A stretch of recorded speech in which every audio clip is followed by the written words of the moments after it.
जय जिनेन्द्र। तीर्थंकर पद को देने वाली जो 16 कारण भावनाएं हैं उनका परिचय आजकल पाठशाला में दिया जा रहा है। क्रम के अनुसार आज 13वीं भावना प्रवचन भक्ति का क्रम है। आइए प्रवचन भक्ति के बारे में चर्चा करते हैं। प्रवचन भक्ति भावना किसे कहते हैं? प्रवचन भक्ति 3 शब्द, प्रवचन और भक्ति। प्र माने प्रकृष्ट, प्रकृष्ट माने उत्कृष्ट, उत्कृष्ट माने सर्वश्रेष्ठ वचन और उनकी भक्ति करना। सर्वश्रेष्ठ वचन किसके? भगवान सर्वज्ञ के, अरहंत परमेष्टि के, अर्थात अरहंत भगवान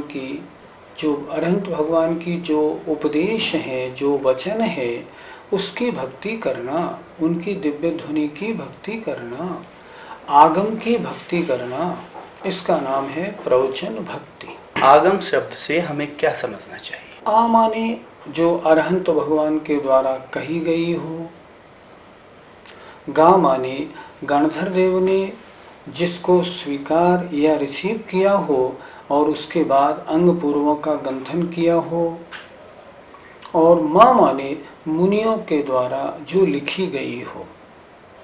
आगम का मतलब अरहंत भगवान की वाणी, अ गणधरों ने गूंथी, ग मुनि महाराजों ने लिखी, माँ।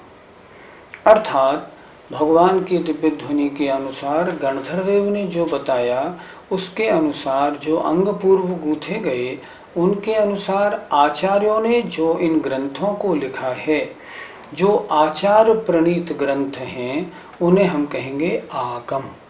जैसे षटखंडागम, कषाय पाहुड़, आचार्य कुंद महाराज का साहित्य, समय सार, प्रवचन सार, तत्वार सूत्र, रथकरण, श्रावकाचार आदि। ये सारे शास्त्र जैसा भगवान ने बताया उसके आधार से आचार्यों ने लिखे हैं, ये सब आगम हैं। प्रवचन अर्थात जिनवाणी, इसकी क्या महिमा है? इसकी महिमा का वर्णन हम नहीं कर सकते। सागर धर्मामृत में पंडित आशाधर जी ने लिखा है, न किंचित अंतरम प्राहु आपता ही श्रुत देवयो। अर्थात भगवान में और जिनवाणी में कोई अंतर नहीं है। भगवान की ही वाणी है, इसलिए भगवान और जिनवाणी में अंतर नहीं है। हम देखते भी हैं जब सामने चौकी पर शास्त्र विराजमान होते हैं तो हम उनको उसी तरह ढोक देते हैं जैसे हम भगवान की मूर्ति को या मुनि महाराज को ढोक देते हैं। अर्थात ये अरहंत भगवान के समान पूजनीय है। इसकी महिमा का वर्णन हम क्या करें? कभी मन में हम सोचते हैं, समझो आज इस जीवन में हमको जिनवाणी न मिली होती, हम कहीं ऐसे स्थान पर पैदा हो गए होते, मान लो मक्का मदीना में या रूस में या मिस्र में या और जगह पैदा हो गए होते, तो देखने सुनने मिलने का प्रश्न ही नहीं उठता।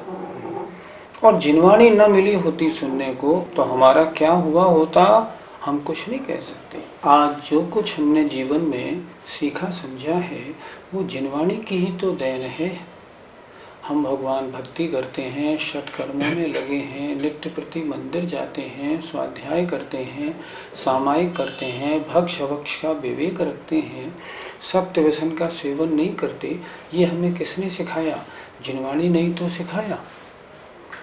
कभी सोचता हूँ अभी पंचम काल है, इसके बाद जब ये खत्म होगा धर्म की विच्छुत्ति हो जाएगी। अब फिर छठा काल आएगा, उत्सर्पणी का पहला और दूसरा काल आएगा, तब वहाँ तक धर्म की विच्छुत्ति रहेगी। धर्म की विच्छुत्ति काल में जितने भी मनुष्य होंगे किसके आश्रय से अपना कार्य करेंगे? उनको मार्गदर्शन कौन देगा? उनको प्रकाश कौन दिखाएगा? कोई नहीं दिखाएगा। कैसे होंगे? मार्गच्युत होंगे। मलेच्छखंड में जो लोग रहते हों, सुनते तो ये हैं बड़े अच्छे होते हैं, लेकिन अच्छे होते हैं तो क्या, जिनवाणी से शून्य होने के कारण उनका मात्र पहला गुण स्थान होता है। कभी ये भी सोचता हूँ आज जिनवाणी मिली है ये शास्त्र के रूप में है। अगर साक्षात हम वैदिक क्षेत्र में पैदा हुए होते और तीर्थंकर भगवान की दिव्य ध्वनि साक्षात सुन रहे होते तो कितना आनंद आया होता। जिनवाणी की महिमा का वर्णन हम नहीं कर सकते। हे जिनवाणी भारती तो हे जपो दिन रैन, जो तेरा शरणा गहे सो पावे सुख चैन। कितनी बढ़िया लिखा है। एक जो जिनवाणी स्तुति दूसरी है ना, उसमें उन्होंने क्या लिखा है, या जग मंदिर में अनिवार्य अज्ञान अंधेर छयो अति भारी। पूरे संसार में भयंकर अज्ञान का अंधकार छाया हुआ है। श्री जिन की धुनि दीप शिखासम, जो नहीं होत प्रकाशन हारी। भगवत जिनेन्द्र की जो वाणी है ये कैसी है, दीप की शिखा के समान। यदि ये प्रकाश नहीं करती, अगर ये नहीं होती तो किस भांति पदार्थ पाती, कहाँ लहते रहते अविचारी। तो हम किस प्रकार वस्तु स्वरूप को समझते, हम विचार रहित हो गए होते और धर्म शून्य हुए होते। या विधि संत कहें धनी हैं जिन बैन बड़े उपकारी। इसलिए संत कहते हैं भगवान के वचन महान उपकारी हैं। जितना उपकार अरहंत भगवान करते हैं, वर्तमान में वे है नहीं, तो उस उपकार के बदले हमें उपकार किसका मिला, जिनवाणी का।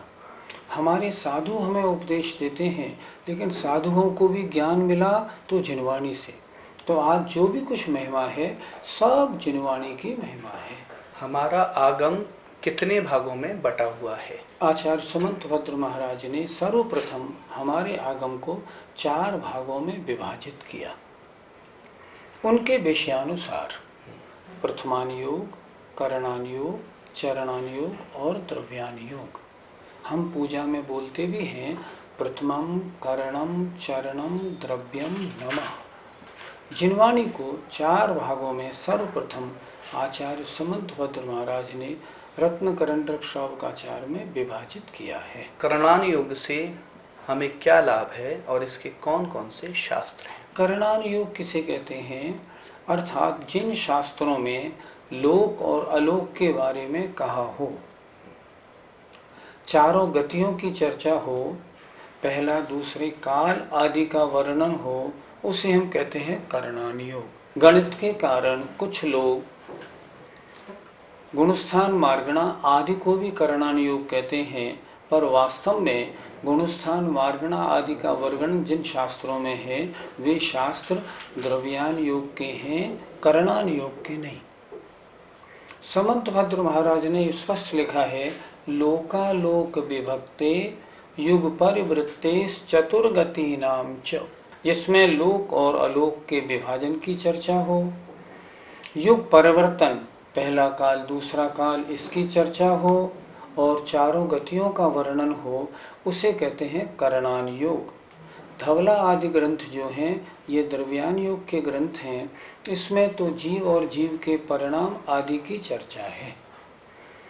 तो जिनमें लोक अलोक 4 गति इनका वर्णन हो उसे हम कहते हैं करणान योग। इसके पढ़ने से हमें क्या लाभ है, इसके पढ़ने से हमें ये लाभ है, हमको मालूम पड़ता है अनादिकाल से हम कहाँ कहाँ भ्रमण कर रहे हैं, वर्तमान में कौन सा काल है, आगे कौन सा काल आएगा, पहले कौन सा काल था, पूरे मध्यलोक में कहाँ कौन सा काल प्रवर्तता है।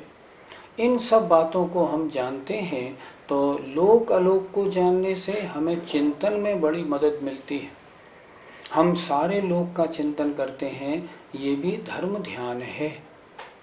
अगर हम इसका वर्णन नहीं पढ़ेंगे तो हम पंचमेरु की पूजा कैसे करेंगे, नंदीश्वर दीप को कैसे समझेंगे, सिद्धशिला कहाँ पर है, स्वर्ग कितने और नरक कितने हैं, इनकी चर्चा हमें कैसे मालूम पड़ेगी। इसलिए ये ग्रंथ बहुत उपयोगी हैं और जीव को अपने परिणाम कैसे संभाले जाएं इसके बारे में बताते हैं। करणान योग के मुख्य ग्रंथ कौन कौन से हैं, जैसे तिलोय परिणति, त्रिलोक सार, सिद्धांत सार संग्रह, लोक विभाग, जम्बूद्वीप परिणति संग्रहो आदि करणान योग के ग्रंथ हैं। ये बहुत उपयोगी हैं। यद्यपि करणान योग क्लिष्ट है, बहुत से लोग तो इसका अध्ययन ही नहीं करते, लेकिन नहीं, इसका अध्ययन बहुत जरूरी है, इसलिए इसका अध्ययन अवश्य करना चाहिए। चौथा अनुयोग है द्रव्यानुयोग। द्रव्यानुयोग के पढ़ने से हमें कौन कौन से लाभ हैं और इसमें कौन कौन से ग्रंथ आते हैं? द्रव्यानुयोग किसे कहते हैं? जिसमें जीवा जीव सुतत्वे पुण्या पुण्ये च बंध मोक्षौ च, जीवादि 7 तत्वों का, पुण्य पाप को मिलाने से 9 पदार्थों का, द्रव्य का, आदि का जिनमें वर्णन हो, जो हमें भेद विज्ञान सिखाए, जिसके द्वारा हम 7 तत्वों का स्वरूप जानकर सम्यक्त को प्राप्त कर सकें, आत्म स्वरूप का दिग्दर्शन करने वाला है द्रव्यान योग। द्रव्यान योग के महान ग्रंथ कौन कौन से हैं? जैसे कषाय पाहुड़, षटखंडागम, गोमटसार, जीवकांड, गोमटसार, कर्मकांड, लब्धिसार, छपड़ासार, द्रव्य संग्रह आदि, परमात्म प्रकाश, समय सार, ये सब ग्रंथ द्रव्यान योग के हैं। इनके अध्ययन करने से हमें 7 तत्व 9 पदार्थ और उनके आश्रय से सम्यक्त प्राप्त करने की पूरी जानकारी मिलती है। अतः ये ग्रंथ भी अत्यंत उपयोगी है। बहुश्रुत भक्ति और प्रवचन भक्ति में क्या अंतर है? ये दोनों भावनाएं एक सी प्रतीत होती हैं, पर इन दोनों में बहुत अंतर है। बहुश्रुत भक्ति का मतलब है जो जिनवाणी के बहुत ज्ञान रखने वाले हैं उनकी भक्ति करना। शब्द देखो ना, बहुश्रुत, जो श्रुत के बहुज्ञाता हैं, मतलब जो बड़े बड़े ज्ञानी हैं, बड़े बड़े आचार्य हैं, बड़े बड़े विद्वान मुनि महाराज हैं, उनकी भक्ति करना बहुश्रुत भक्ति, या उपाध्याय परमेष्ठी की भक्ति करना बहुश्रुत भक्ति है। और प्रवचन भक्ति में जो भगवान के वचन है, जो जिनवाणी है, उसकी भक्ति से संबंध है। इसलिए दोनों लगते एक से हैं, पर दोनों अलग अलग हैं। प्रवचन भक्ति भावना के लिए हमें क्या करना चाहिए? प्रवचन भक्ति अर्थात भगवान के वचनों की भक्ति। सबसे पहले तो हमें स्वाध्याय में अपनी रुचि बनानी चाहिए। हमको ये मानना चाहिए कि ये जिनवाणी हमारे ऊपर परम उपकार करने वाली है। आचार्यों ने इसको माँ कहा है। माँ क्यों कहा? माँ इसलिए कहा, जैसे माँ बच्चे का कितना ख्याल रखती है, ये कुछ गलत काम ना कर ले, इसको चोट ना लग जाए, ये गिर ना जाए, ये कुछ गलत ना खा ले। उसी तरह ये जिनवाणी माँ के स्वरूप में हमारा हर तरह से ध्यान रखती है। हम गलत गति में न चले जाएं, हमारे परिणाम खराब न हो जाएं, इसकी सारी व्यवस्था जिनवाणी में होती है। इसलिए सबसे पहले तो हम जिनवाणी पढ़ने में रुचि बनाएं। पहली भक्ति तो ये, हम में जिनवाणी के प्रति रुचि ना हो और मात्र केवल हम जिनवाणी को साथ सवार करके अलमारी में रखें, ये वास्तव में जिनवाणी की भक्ति नहीं कही जाएगी। फिर हम जिनवाणी के प्रचार प्रसार के कार्य करें। जैसे हम पाठशालाएं खुलवाएं, विद्वान ढूंढ के लाएं और विद्वान को उस पाठशाला में रखें, मेहनत करके अपनी पूरी बस्ती के सभी बच्चों को बच्चियों को वहाँ इकट्ठा करें, उन्हें पढ़ाएं, उन्हें पुरस्कार वितरण करें, उनकी प्रतियोगिता कराएं ताकि उनमें उत्साहवर्धन हो, उनको प्रवचन करना सिखाएं। हम स्थान स्थान पर शिविर लगाएं, शिविर लगा के लोगों को एकत्रित करें और उनमें उत्साह की वृद्धि करें। अगर हमें कुछ ज्ञान है तो हम स्वयं पढ़ाएं, प्रवचन करें, लोगों को पूजा आदि के अर्थ सिखाएं। देखो भैया, पूजा ऐसे नहीं अर्थ समझ के करो। लोग भक्तामर स्तोत्र बोलते हैं, उनके अर्थ सिखाएं। अर्थात जिस तरह बने उस तरह ज्ञान के प्रचार प्रसार में हम लगें। हमारे पास धार्मिक पुस्तकें हैं, जहाँ पाठशाला आदि लगें उनके लिए हम फ्री पुस्तकें दें। अगर वहाँ पढ़ाने वालों को वेतन कुछ चाहिए तो अपने पास से उस वेतन की व्यवस्था करें। हम स्कूल कॉलेजेस में नैतिक शिक्षा के रूप में जैन धर्म को प्रसार करने के लिए तरह तरह के प्रयत्न करें। अर्थात जिनवाणी में रुचि होना, जिनवाणी स्वयं पढ़ना और जिनवाणी औरों को पढ़ाने के लिए, औरों को ज्ञान कराने के लिए यदि हम प्रयत्न करते हैं तो ये सब प्रवचन भक्ति में आता है।